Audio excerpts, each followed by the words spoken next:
All right, folks. I respect all of you for being here, first of all. Second of all, let's get to it. We have chapter 7 to cover, which deals again with the nature of industry. How do industries, how are they structured with respect to their competitiveness? How do firms behave in industries, and how can we sort of gauge that behavior? Um, and then how does that all affect their performance in the industries? How well do they do as a result of these varying characteristics? All right, so market structure is probably the most important aspect of an industry. It refers to factors such as the number of firms that compete in a market, the relative size of the firms, how big are they relative to the rest, meaning how much market share concentration is there in the industries? Are there a lot of firms that have like a big share of the profits? Are there a lot of little firms that have small shares of the profits? It has to do also with technological and cost conditions. So, what do their cost curves look like? Are they exhibiting economies of scale, diseconomies of scale, constant returns to scale? Uh, and again, that's related to their technology. The demand conditions, like what's going on in terms of like the consumers and how sensitive consumers are to changes in the market, changes in competitiveness, which of course we can gauge with elasticities. And the ease with which firms can enter or exit the industry, which is super important. Are there a lot of barriers to entry? Do firms have patents on certain inputs that only they can use to produce?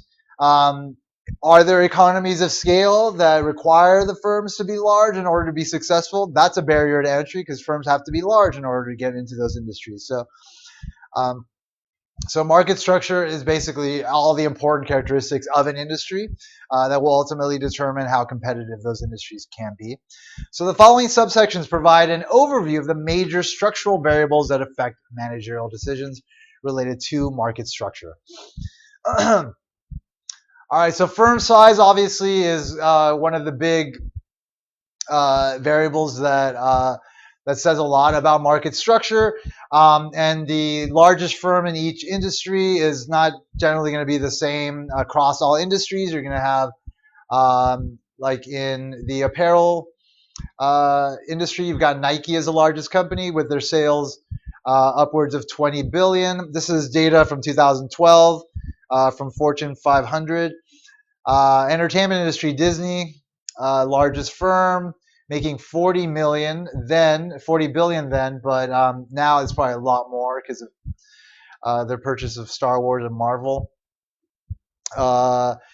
Real estate firms, the largest one is CBRE Group, and their sales aren't that big, about 5 billion. But again, they do have large firms in those industries. But if there is a large firm in that industry that's larger than others, then that generally is going to reflect different sort of market structural conditions that allow for that type of size firm to exist in that market.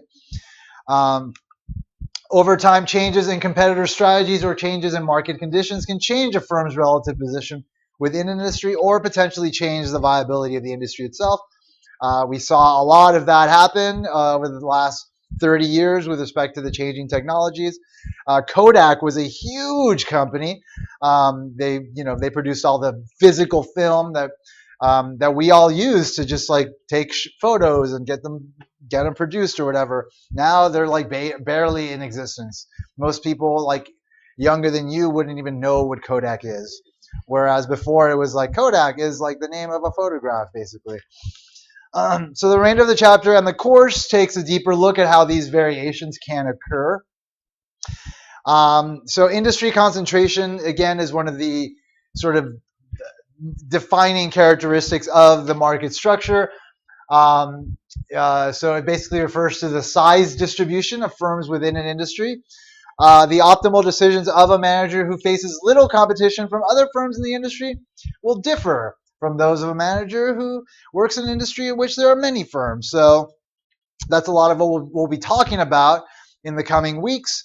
Kind of like the optimal decision making by managers in industries that are perfectly competitive versus monopolies versus oligopolies, which are the most common markets in which a few large firms dominate. In those markets, it can be tricky to sort of establish like what is the clear strategy for a manager, because there's a lot of interdependence. They share the market, and they could potentially work together and benefit from markets the way monopolists do, which will then be able to yield the highest amount of profits.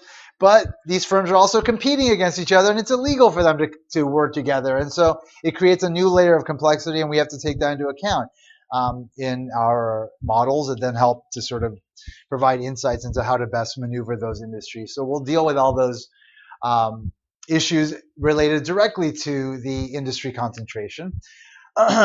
So here we're going to examine two measures that economists use to gauge the degree of concentration in an industry.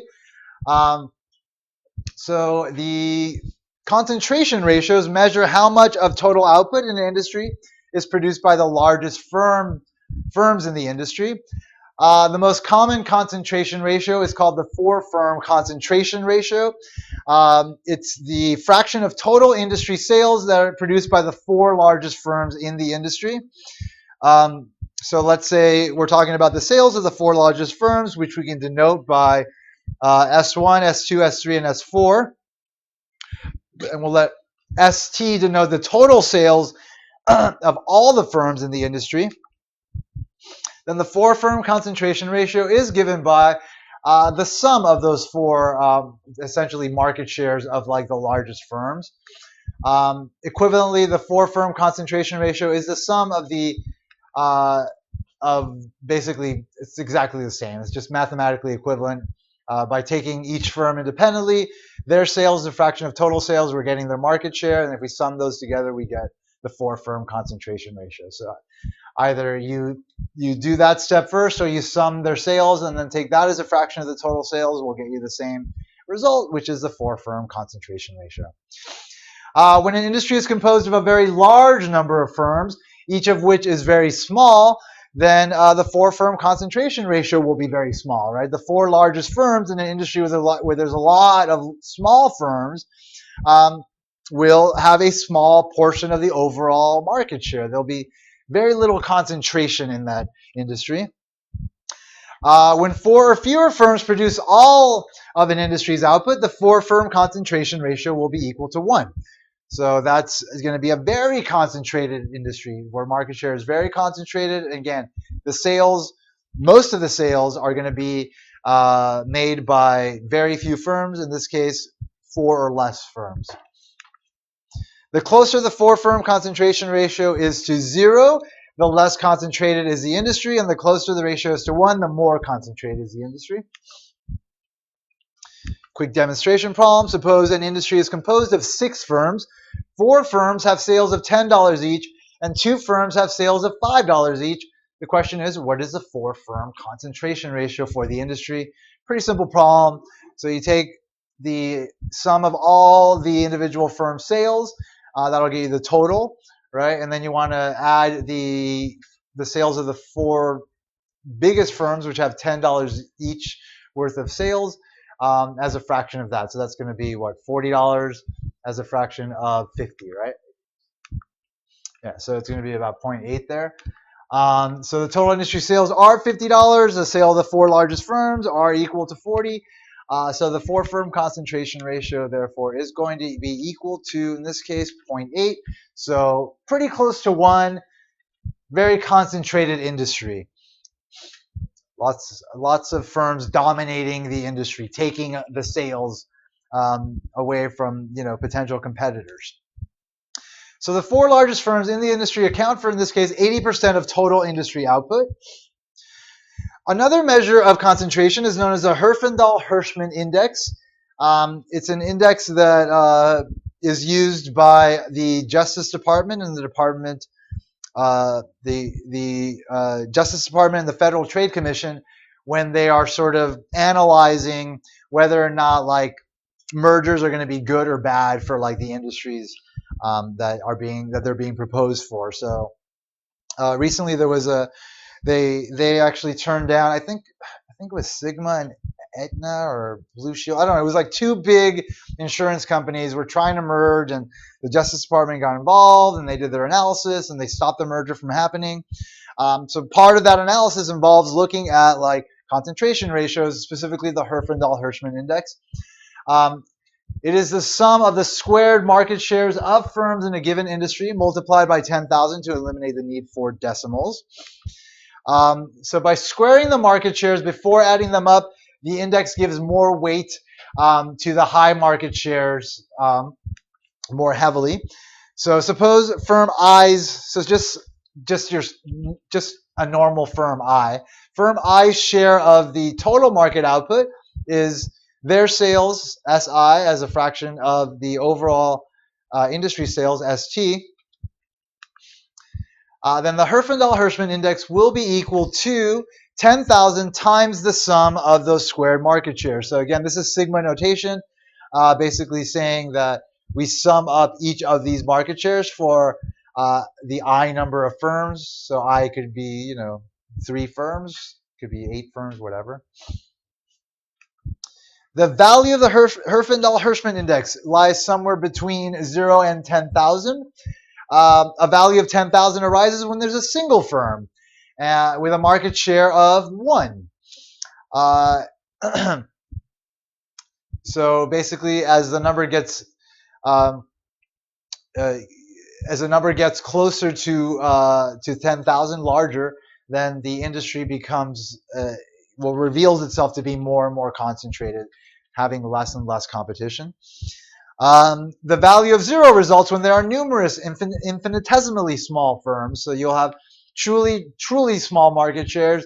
Adding the square of those will get you a really small number. Quick demonstration problem on just how the mechanics of the Herfindahl-Hirschman index work. Suppose an industry consists of 3 firms.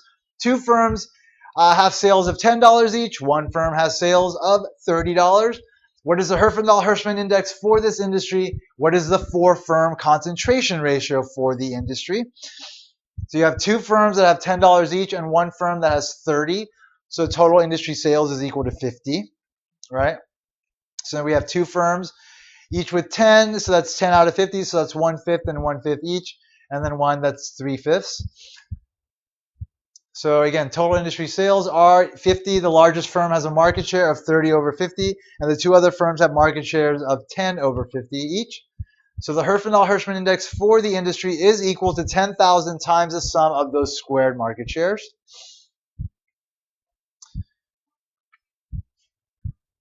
Which in this case is going to equal 4,400. So relatively large number. Actually, as far as the Justice Department guidelines go, that's a very high number. So it's very concentrated. The 4-firm concentration ratio in this case is going to be equal to 1, since the top 3 firms account for all industry sales.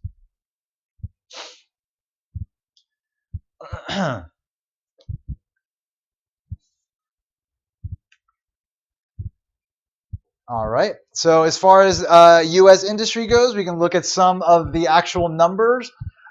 These numbers, so the concentration ratios are from the U.S. Bureau of the Census, I guess 2012. And the U.S. Bureau of Census approximates. Okay, wait a minute. So they were both estimated from the Census Bureau, and the HHIs were from 2012. The C4 was from 2007. So there's considerable variation among industries in the degree of concentration, just based on the numbers we're seeing. So we see as far as like the Herfindahl-Hirschman index, we don't have really huge numbers. Breweries, distilleries, not very high. Fluid milk, not very high. Furniture and related products, super competitive industries. Jewelry, same thing. Men and boys cut and sew apparel, same thing. Motor vehicles, a little bit less competitive, but not ridiculously. So as far as like these industries that we're seeing here, we're not seeing a lot of like concentration. We're seeing a lot of competition in these industries.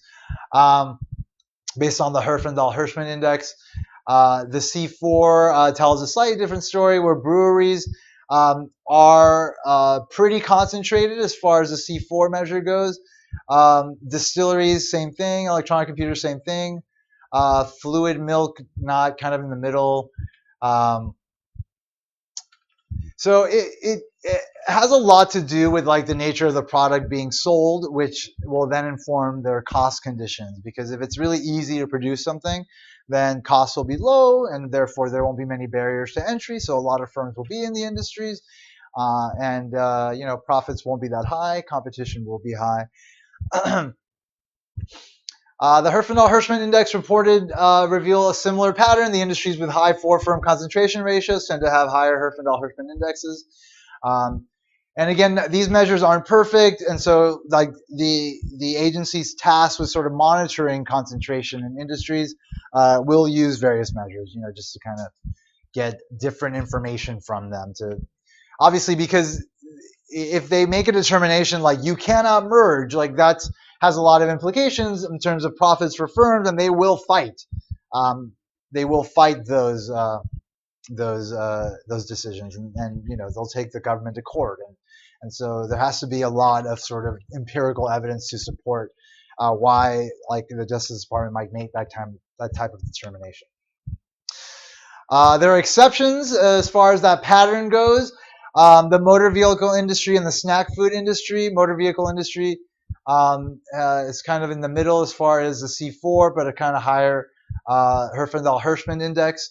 And that basically tells us that the four highest firms don't have a lot of the market share. The four biggest firms don't have a big portion. They have about 68%. But overall, there aren't that many firms beyond that. And so the firms that do exist do tend to sort of dominate and have a lot of concentration. That's what that tells us there. Limitations of these concentration measures, statistics, and other data should always be interpreted with caution. The Herfindahl-Hirschman indexes reported are only approximations, since the Census Bureau uses data on only the top 50 firms in the industry rather than data on all the firms in the industry. There are three additional limitations to the numbers. One is a consideration of whether a market is being examined in just a country versus like the entire global market. So you might wind up with like a high concentration ratio for an industry, just basing it on domestic production, but internationally there might be a lot of competition, which might suggest less concentration. So the four firm concentration ratios and the Herfindahl-Hirschman indexes reported earlier are based on a definition of the product market that excludes foreign imports. This tends to overstate the true level of concentration in industries in which a significant number of foreign producers serve the market. Also, like within a country, you can have a lot of concentration in a region, and therefore throughout the country, you might see a decent amount of competition with respect to like low concentration ratios. But within a specific region, you might have like a monopoly of one firm providing just one good, like we see with like telecommunications companies, like cable companies. They parse out the geographic areas, right? Like Time Warner will own one area and Comcast will own another, or whatever. I mean, they're named differently these days, but they keep changing names. But we all know their game, and ultimately they have monopolies over the small regions that they choose to serve. So like if you look at like the amount of their overall sales relative to each other, you might get a different picture if you're looking at those sales within a broader area than within a specific like regional area. So a second deficiency in the numbers is they are based on figures for the entire U.S. When the relevant markets are local, the use of national data tends to understate the actual level of concentration in the local markets. Geographical differences among markets can lead to biases in concentration ratios. And then another deficiency in these measures is like the definition of the industry and the product class that we're discussing. Like, are we talking about like all soft drinks in the soft drink industry, or are we talking about just like the colas, because there's obviously going to be more competition, just seemingly based on these measures. If we're talking about like sodas as a whole versus maybe just like the colas. So the definition of product classes used to define industry also affects these indexes. The four-firm concentration ratio for soft drinks is 52%, which may seem surprisingly low when one considers how Coca-Cola and Pepsi dominate the market for cola. The product classes the Bureau of the Census uses to define the industry include many more types of bottled and canned drinks, including birch beer, root beer, fruit drinks, ginger ale, iced tea, and lemonade. So ultimately, the question is like, how much do consumers view these goods as substitutes? And so cross-price elasticities are generally used to kind of figure out, like how closely products should be defined in terms of their product classes.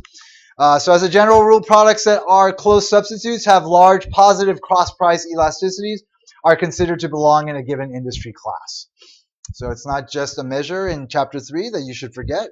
It's something that's used to define these product categories, which then is used to sort of try to monitor like the rate at which concentration occurs in various industries. Another important component of market structure is technology. Market structure is also informed by the technologies used to produce the goods and services. Some industries are very labor intensive, meaning that they use a lot more labor than capital to produce, right? So if you think of like smartphones, that's a very labor intensive process to put those things together, because once the components are produced, it takes people to put them together. So you have like that huge Foxconn facility that has these huge nets. Unfortunately, I laughed. I shouldn't have laughed. Outside their factories, because people like commit suicide there because they like are essentially living there 24 hours a day. They're being treated like drones. Like, these places are enormous, and the amount of output is ridiculous. And the production processes run 24 hours, and it's an unfortunate living situation for these folks. But anyway, that just reflects the labor-intensive nature of putting together smartphones. Yeah, it's in China, yeah. No, they do. Like they have rotating shifts, but like those factories are constantly running, and the people live there. So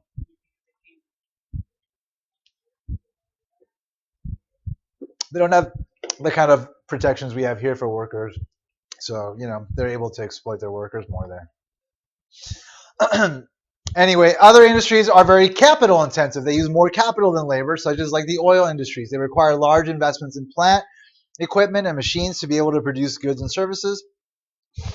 And we know that if there's large amounts of investment in capital, then you're going to have increasing returns to scale. You're going to have decreasing average total cost in the long run, which will then make it beneficial for there to be a small number of large firms dominating those industries. So these differences in technology give rise to differences in production techniques across industries. In the petroleum refining industry, firms utilize approximately 1 employee for each 5 million in sales. Technology is also important within a given industry. In some industries, firms have access to identical technologies and therefore have similar cost structures. And therefore, it's really easy for a lot of firms to just come in, set up shop, have the same costs that their competitors have, and therefore be competitive. And that will result in a very competitive industry. In others, only 1 or 2 firms have access to a technology that's not available to other firms. So there might be like shared patents that only a few large firms are able to enjoy with respect to, the actual production process itself, maybe, or like particular pieces of capital that are used to produce. So firms with superior technology will have an advantage over other firms. When this technological advantage is significant, the technologically superior firm or firms will completely dominate the industry. Another important variable that affects market structure are the demand and the market conditions. So industries also differ with regards to the underlying demand and market conditions. In industries with relatively low demand, the market may be able to sustain only a few firms. In industries where demand is great, the market may require many firms to produce the quantity demanded. Also, on the demand side, like what kind of information is available to consumers will also tend to vary across markets. It's very easy for a consumer to find the lowest airfare on a flight from Washington to Los Angeles, Priceline, whatever. In contrast, it's much more difficult for consumers to obtain information about the best deal on a used car, because even though you can find a bunch of information on prices, you don't actually know anything about the cars until you actually see them and maybe get them checked out. The lemon problem is pervasive in those markets. So the consumer not only has to bargain with potential sellers over the price, but also must attempt to ascertain the quality of the used car. As we'll learn in subsequent chapters, the optimal decisions of managers will vary depending on the amount of information available in the market. So we'll deal with issues of information, I think in the last chapter, the very last chapter we're going to cover. Lastly, the elasticity of demand for products tends to vary from industry to industry. Like, how sensitive are consumers to changes in price in the various industries? In Chapter 3, we learned that the demand for a specific product depends on the number of close substitutes available for the product. If there's a bunch of the same thing available, close substitutes, then obviously firms aren't going to have a lot of leverage over consumers, and consumers are going to readily jump ship as soon as firms try to change their prices, and so everybody has to charge the same price, or else they go out of business. In general, the demand for a particular brand of product will be more elastic than the demand for the product group, as we already talked about. So the demand for clothing is going to be a lot less elastic than the demand for, like Calvin Klein shirts or whatever. The Rothschild index provides a measure of the sensitivity to price of a product group as a whole relative to the sensitivity of the quantity demanded of a single firm to a change in its price. So basically a ratio of the overall industry elasticity to the individual firm's elasticity, where again ET is the elasticity of demand for the total market and EF is the elasticity of demand for the product of an individual firm. Rothschild index. The Rothschild index takes a value between 0 and 1. When the index is equal to 1, then the elasticity of the total industry is equal to the elasticity of the firm, and that means that there's an individual firm and faces a demand curve that has the same sensitivity to price as the market demand curve, essentially a situation where there's one seller and therefore no competition. When the elasticity of demand for an individual firm's product is much greater in absolute value, then you're going to have a number here that's going to be bigger than this number, so therefore the Rothschild index will be smaller. And that's going to happen when there's like a lot of close substitutes, meaning the industry is going to be more competitive. So again, when the elasticity of demand for an individual firm's product is much greater in absolute value than the elasticity of the market demand, the Rothschild index will be close to 0. When an industry is composed of many firms, each producing similar products, the Rothschild index will be close to 0. So this is another index, another number that kind of can help us understand like how competitive an industry is, just based on like the various elasticities of firms versus the industry itself. So we see here we've got the own price elasticity of market demand within these industries and the own price elasticity for demand for a representative firm's product. So we see the Rothschild index for food is going to be equal to 0.26, again representing the fact that there's just a lot of close substitutes for different types of food, obviously.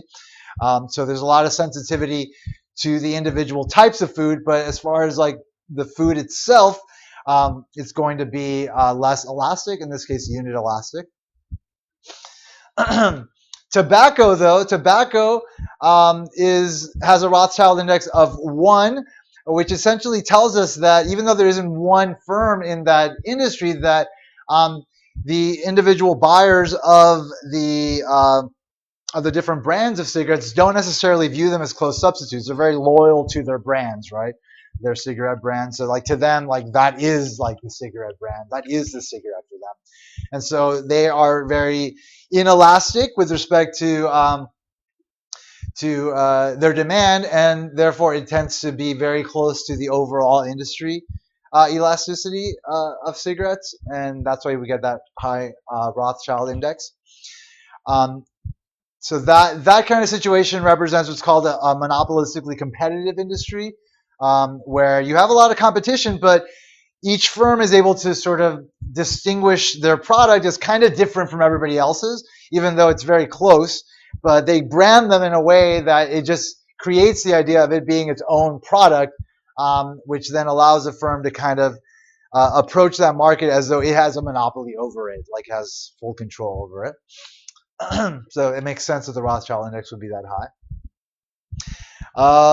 Let me see, something else of interest here. No, not really. But I mean, the pattern is there. Like and again, it reflects the fact that like the more competitive an industry is, the more elastic the individual firm's demand will be relative to the overall demand for the good itself, which will mean a lower Rothschild index. Quick demonstration problem. The industry elasticity of demand for airline travel is -3, and the elasticity of demand for an individual carrier is -4. What is the Rothschild index for this industry? Pretty simple here. Just make sure you know how to calculate the Rothschild index. In this case, the ratio of the overall industry elasticity to the individual firm elasticity, -3 to -4, which equals 0.75. All right, another big variable that affects market structure is potential for entry. How easy is it for firms to get into the industry? How easy is it for them to set up shop and start competing against the existing firms? So the final market structure variable we discuss is the potential for entry in an industry. Numerous factors can create a barrier to entry, making it difficult for firms to enter an industry. One important barrier to entry is capital requirements. So the requirement of like the overhead, the setup costs, setting up shop, the factory, the infrastructure needed to produce, to maybe even distribute. Patents, another one. Like I already mentioned, if you have the exclusive right to a good, to produce a good, that means others can't do it. That means there's going to be a barrier to entry. That means there isn't going to be much competition in that industry. Economies of scale, once again, reflecting the fact that there are decreasing average total costs in the long run. Firms that get bigger are able to produce, on average, less than firms that are smaller, meaning they have a cost advantage and they will dominate the industry. All right, so that's market structure. Let's talk about conduct, how firms behave given the varying competitive qualities of their markets, given their market structure. So in addition to structural differences across industries, the conduct or behavior of firms also tends to differ across industries. Some industries charge higher markups than other industries. The amount that they can charge above their individual marginal cost of producing. Some industries are more susceptible to mergers or takeovers than others. So again, that has to do with barriers to entry. If there aren't a lot of barriers to entry, then it's going to be a lot easier for firms to become bigger. All right, let's look at pricing behavior. Economists use what's called the Lerner Index to illustrate the disparity in markups. The Lerner Index is given by this expression here, where price is represented by P and MC represents marginal cost.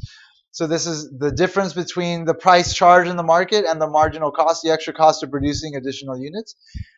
As a fraction of the overall price, that's the Lerner Index.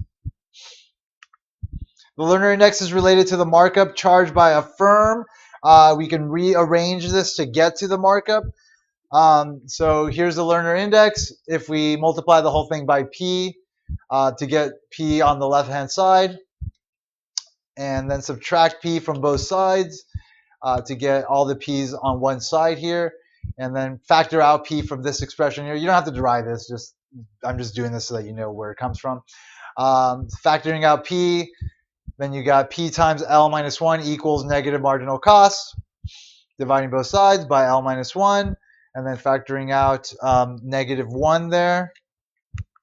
is going to get us to um, price equals marginal cost over 1 minus the learner index, or 1 over 1 minus the learner index times marginal cost. So the price is going to equal marginal cost times some factor of proportionality, which is going to be the markup factor, which is going to be 1 over 1 minus the learner index.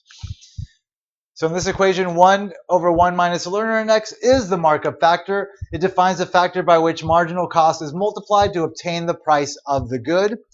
When the learner index is equal to 0, so this is equal to 0, so this is equal to 1, then price equals marginal cost. That means the firms are not able to raise their prices above their marginal cost.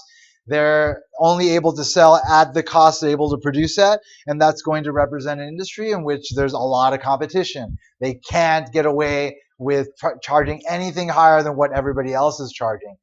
That will be the result of that kind of industry. It's a perfectly competitive industry. It's the first one we'll consider next week. If the learner index is equal to 1/2, so you have 1 over 1 minus 1/2, so 1 over 1/2, 1 divided by 1/2 is equal to 2. In that case, that means that the price will be twice as much as the marginal cost. So that's a fairly hefty markup factor, and that firms can only get away with that kind of market factor when there's very limited competition. So you're going to see that in definitely a monopoly, but you'll see it in monopolistic competition as well. We'll also see it in oligopolies. We'll talk about all these market settings in a lot of detail as we move forward in the course. Here are some learner index and markup factors for selected U.S. industries. Food, we got a learner index of 0.26, so they have a markup factor of 1.35 in general. Tobacco, as we know, the Rothschild index is equal to 1. The individual firms' products aren't very elastic relative to the overall industry demand. That means people are not very sensitive to prices. They are very loyal to their cigarettes, and so obviously the firms know this, and they get away with charging huge markup factors.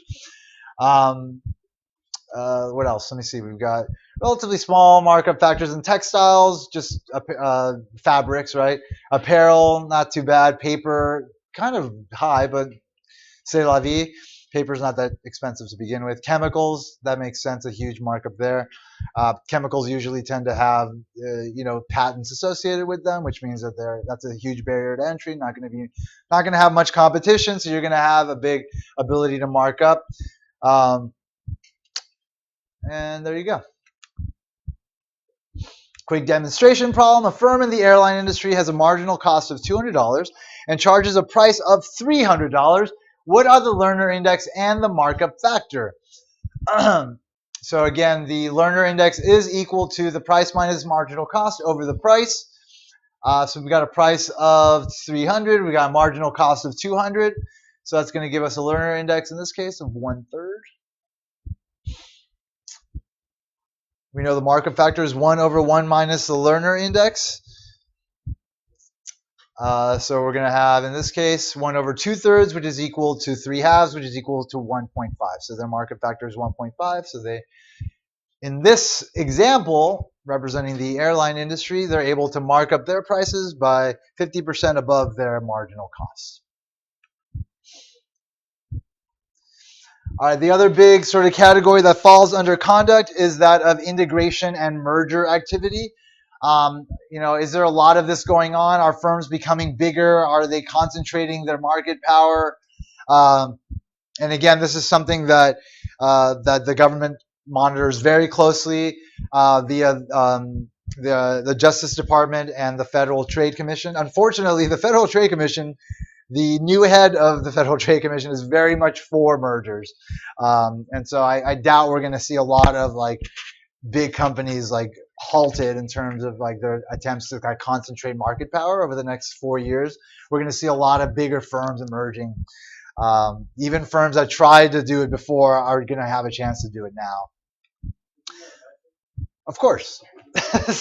It's a bad thing for consumers, but it's not a bad thing for those at the very top.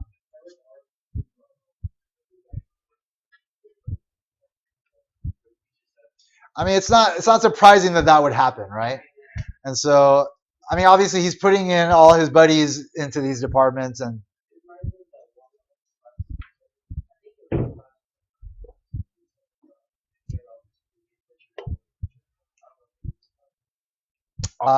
probably was at some point. I mean that's just the nature of the game. Like if there are profits to be made, firms are going to go after it, and if they can rig the system to do so, they will. And what better way to rig the system than to get into the top of the regulating bodies, and that's what they're doing, and that's just what we're all going to have to deal with for a while. But everybody's up in arms about it. People aren't just going to sit back and let it happen. But in the end, like those in power are in power, and that's the reality of the situation. All right. Yeah. So anyway, integration refers to uniting productive resources. Integration can occur through a merger. Integration can also occur just at the formation of a firm when they first set up shop. Mergers can result from an attempt by firms to reduce transaction costs, which we talked about in the last chapter, reap the benefits of economies of scale, decreasing average total cost in the long run, as well as economies of scope. Again, taking advantage of the joint production of goods and the lower costs associated with that. Increased market power, again, higher market share, less competition, etc. Some mergers are friendly and some are hostile, right? Sometimes the firms want to merge, sometimes they have no choice. When the majority shareholders sneak in there and basically force a merger. In some instances, mergers slash takeovers occur because it's perceived that the management of one of the firms is doing an inadequate job of managing. We talked about that in the last chapter as well. Bad managers can lead to those kind of outcomes. Economists distinguish amongst three types of integration or mergers: vertical, horizontal, and conglomerate. So let's just go through them in turn. Vertical integration, again, refers to that situation where various stages in the production of a single product are carried out in a single firm. Again, we talked about that in the last chapter, if you remember, about an hour ago.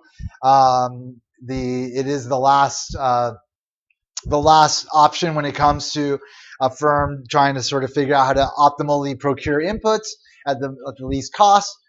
If the spot exchange doesn't work out because of high specialized investments, if the contracting environment is too complicated because of too many contingencies and a lot of standardization, then ultimately what will happen is the firm will decide to vertically integrate. So if you have like a truck manufacturer who produces that final good and service that's sold in car markets, who needs that engine, to put in the truck.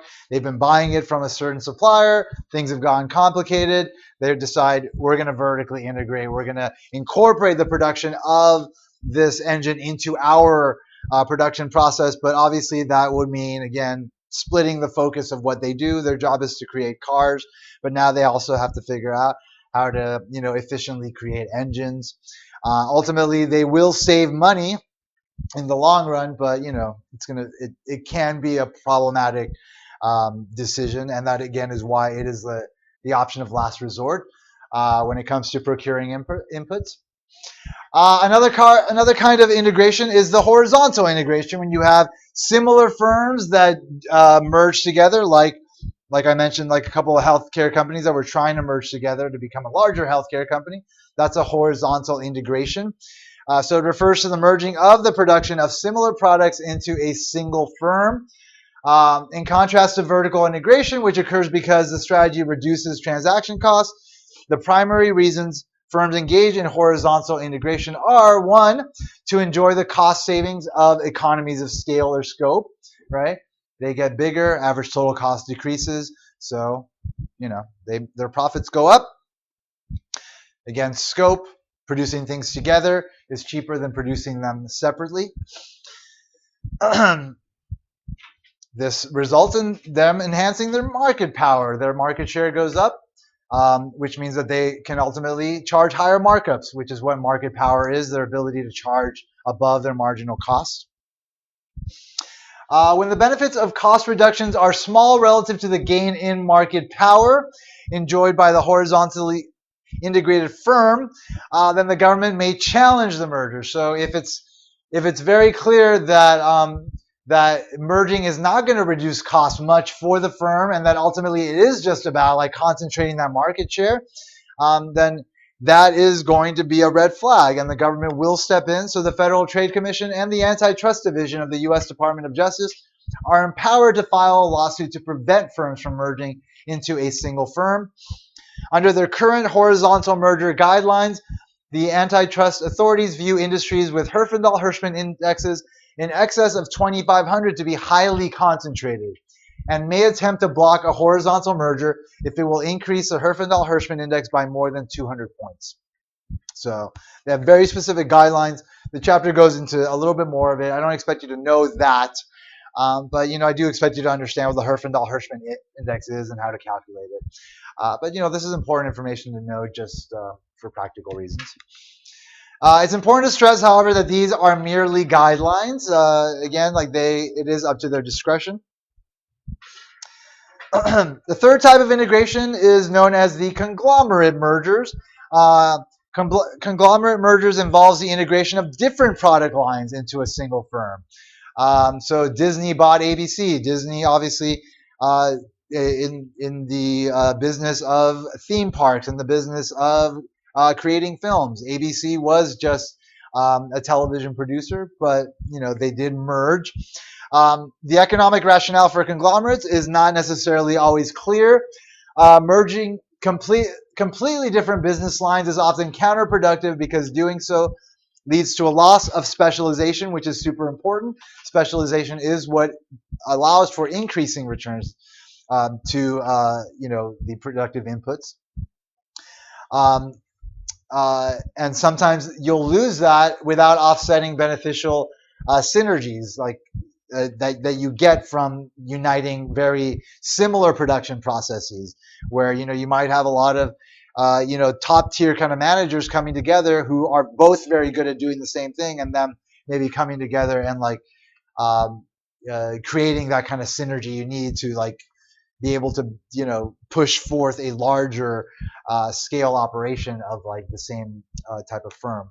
So some have argued that conglomerate mergers can create synergies through improved cash flows for products with cyclical demand. So you might have situations where certain products sell more over some parts of the year than others, like theme parks. So I mean that kind of makes sense here. You'll have a high demand for Disneyland over the course of the summer and warm weather months, and then that'll drop during the colder months. And so maybe it did benefit Disney to maybe bring in revenues coming from different avenues, such as broadcast television that has revenues from advertising sales, or at least that was the old model.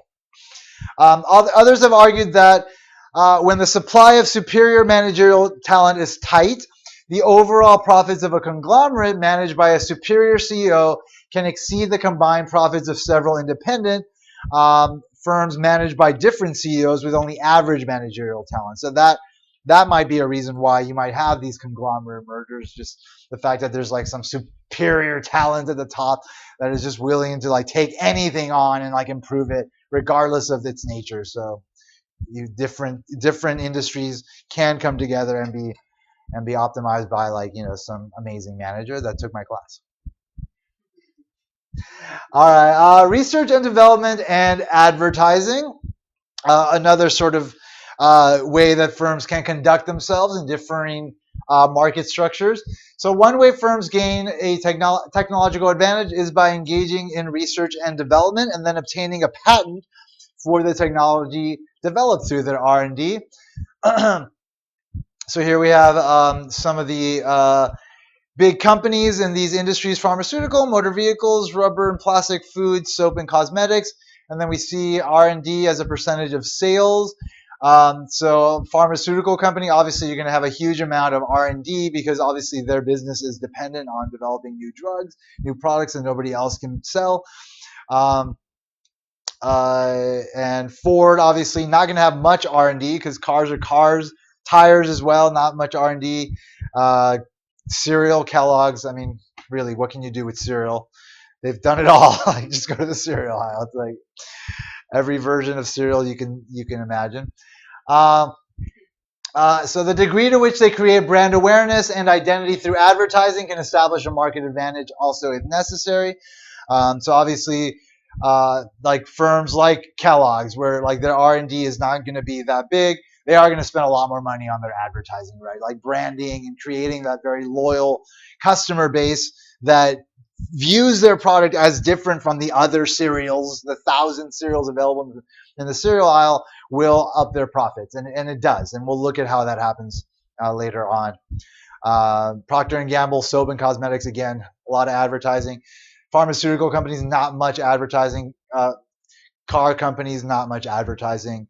You know, people buy cars. I mean, but like with something so simple like food, like cereal, like you need that extra sort of branding push, or else it's just what everybody else is selling. All right, and finally, let's look at performance. So how well are these firms doing in their varying sort of market structure settings? So performance refers to the profits and the social welfare that result in a given industry. When we're talking about social welfare, we're talking about, in very specific economic terms, consumer and producer surplus. If consumer and producer surplus are at their maximum, then the markets are going to be as efficient as possible and social welfare will be maximized. And that will be inversely related to how competitive the industry is. So if if the industries are characterized by high concentration, a lot of firms, a lot of market power, then you're going to get a lot of loss of social welfare there in the form of what we call deadweight loss. Where mutually beneficial transactions don't occur because, again, firms are able to mark up their prices to the point where a lot of consumers are just not able to purchase. But that results in high profits for the firm. So she agrees.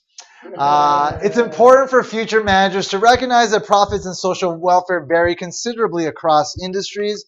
The table highlights differences in profits across firms in different industries. Profits as a percentage of sales. Pharmaceuticals, pretty high. Cars, a third of that. Not terrible, but not huge. Kellogg's, actually surprisingly more than cars. Actually, not surprisingly, because like the marginal cost for cereal is probably really low. And also it has a lot to do with like their ability to brand. And so, yeah, they do spend quite a bit on advertising, which will, again, create that monopolistically competitive environment, which will allow them to mark up their prices quite a bit, which will result in high profits. Procter and Gamble, soaps and cosmetics, same thing. So a lot of advertising, and profits are very high because their marginal cost to produce soaps and cosmetics at this point are probably close to zero. Ford sales were amongst the highest in the group, yet its profits as a percentage of sales were the second lowest in the group. As a manager, it would be a mistake to believe that just because your firm is large, it will automatically earn profits. And again, it has a lot more to do with the conditions that we've been talking about with respect to like market structure, and again, like how competitive the industries are as a result. All right. So how well do industries perform with respect to like how they benefit society as a whole, which in economics we measure in terms of consumer and producer surplus, excess willingness to buy and sell. So another gauge of industry performance is the amount of consumer and producer surplus generated in a market. The Dansby-Willig Performance Index measures how much social welfare, defined as the sum of consumer and producer surplus, would improve if firms in an industry expanded output in a socially efficient manner. If the Dansby-Willig index for an industry is 0, there are no gains to be obtained by inducing firms in the industry to alter their outputs, and that generally means that the industry is already as efficient as possible, meaning they're very competitive. They're very close to that perfectly competitive outcome where their price is equal to marginal cost and they are not able to mark up their prices. Consumer and producer surpluses are maximized given industry demand and cost conditions. When the index is greater than 0, the social welfare would improve if industry output were expanded. So here we have food, relatively high, 0.5, textiles, 0.38, apparel, 0.47, paper, 0.63. So definitely all of these industries would benefit from basically lowering their prices and allowing more consumers to buy, lowering their markups, and ultimately leading to an increase in consumer and producer surplus. But again, profits tend to trump social welfare in all industries. So it is what it is. All right, the structure, conduct, performance framework. So then the question is like, what causes what? Like, the causal view of industry asserts that the market structure causes firms to behave in a certain way. So like just the very nature of the industry they're operating in causes them to behave the way the industry expects them to behave, and they are to thrive within those industries. In turn, this behavior or conduct causes resources to be allocated in certain ways, leading to either good or poor market performance. To better understand the causal view, consider a highly concentrated industry in which only a few firms compete for the right to sell products to consumers. According to the causal view, this structure gives firms market power, enabling them to charge high prices for their products. The behavior, charging high prices, is caused by the market structure, the presence of a few competitors. The high prices in turn cause high profits and poor performance, low social welfare. Thus, according to the causal view, a concentrated market causes high prices and poor performance. So basically saying that it's not the fault of the firms, it's just the nature of the industries that they operate in that cause them to behave in the way that they do. There's another way to look at it via the feedback critique. Today, most economists recognize that the causal view provides at best an incomplete view of the relation among structure, conduct, and performance. According to the feedback critique, there is no one-way causal link among structure, conduct, and performance. The conduct of firms can affect market structure. Market performance can affect conduct as well as market structure. To illustrate the feedback critique, let's apply it to the previous analysis, which stated that concentration causes high prices and poor performance. According to the feedback critique, the conduct of firms in industry may itself lead to a concentrated market. If the few existing firms are charging low prices and earning low economic profits, there will be no incentive for additional firms to enter the market. If this is the case, it could actually be low prices that cause the presence of few firms in the industry. In summary, it is a simplification of reality to assert that concentrated markets cause high prices. Indeed, the pricing behavior of firms can affect the number of firms. As we'll see in subsequent chapters, low prices and good performance can occur even if only one or two firms are operating in an industry. A detailed explanation of this possibility will have to wait until we develop models for various market structures, which is what we'll do moving forward. So there's actually one last part of this chapter that kind of just talks about the four market settings we'll be talking about moving forward: perfect competition, oligopoly, monopolistic competition, and monopoly. So we'll just leave that for the beginning of the next class. But essentially, this should cover like the basic insights you need to understand why there is variety in these market settings and why we have to analyze optimal decision making in these different settings. But the framework needs to be complicated, and that's why it's important to get down the production and cost chapter stuff so that you really understand like the basis for all of that decision making in these various market contexts. All right, folks, we're done. Good job, all of you, including me. Have a great night. Have a great week. I will see you guys next Tuesday.